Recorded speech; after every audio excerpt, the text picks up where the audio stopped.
పౌలు గారికి ఉన్న ధైర్యం, ఆత్మపరిచారకుడు ఆయన. శిష్యులందరూ కూడా ఆత్మపరిచారకులే, ఆత్మచేత వాడబడేవాళ్ళే, దేవుని ఆత్మచేత వాడబడేవాళ్ళే.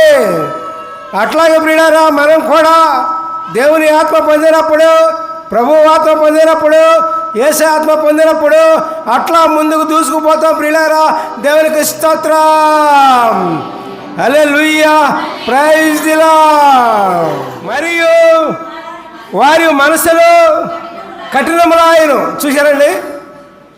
అయినా సరే అప్పుడు ఎప్పుడు మోషే చెబుతూ ఉండగా, దేవుని వాక్యం చెబుతూ ఉండగా వారి మనసులో కఠినములాయను. కనుక నేటి వరకు పాత నిబంధన చదవబడినప్పుడు అది క్రీస్తునందు కొట్టివేయబడేదని వారికి తేటపరచబడక ఆ ముసుకే నిలిచి ఉన్నది. హల్లెలూయా, ప్రైజ్ ది లార్డ్. అర్థమైందా? అందుకనే ఇశ్రాయేలీలు ఇప్పుడు వరకు కూడా యేసు ప్రభువుని అంగీకరించలా. ఎందుకంటే మోషే శాస్త్రం, మోషే ధర్మశాస్త్రం చదివినప్పుడల్లా ఆ ముసుకే కనపడుతుంది వాళ్ళకి. యేసు ప్రభు కనపడలా, యేసు ప్రభు కనపడలా, ముసుకే కనపడుతుంది.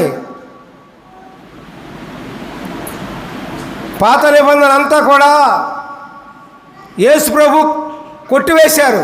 కొట్టివేశారంటే తీసేయలా. ఇక్కడ అర్థం చేసుకోవాలి. కొట్టివేయబడిందంటే యేసు ప్రభు పాటించారు. పాత నిబంధన అంతా కూడా ఆయన పాటించారు. అందుకని ధర్మశాస్త్రం అంతా కూడా ఆయన నెరవేర్చారు. కనుక మనము ధర్మశాస్త్రం జోలికి పోవక్కర్లా. యేసు ప్రభునందు విశ్వసించినప్పుడు, ప్రభుని విశ్వసించినప్పుడు, దేవదేవుని విశ్వసించినప్పుడు మనము ధర్మశాస్త్రం పాటించినట్లే. దేవునికి స్తోత్రం, హల్లెలూయా, ప్రైజ్ ది లార్డ్. ఎందుకని ధర్మశాస్త్రం అంతా కూడా పాటించిన యేసు ప్రభువారు ఉన్నారు ఇక్కడ. ధర్మశాస్త్రం అంతా కూడా, మోషే ధర్మశాస్త్రం అంతా కూడా పాటించిన యేసు ప్రభువారు ఉన్నారు ఇక్కడ.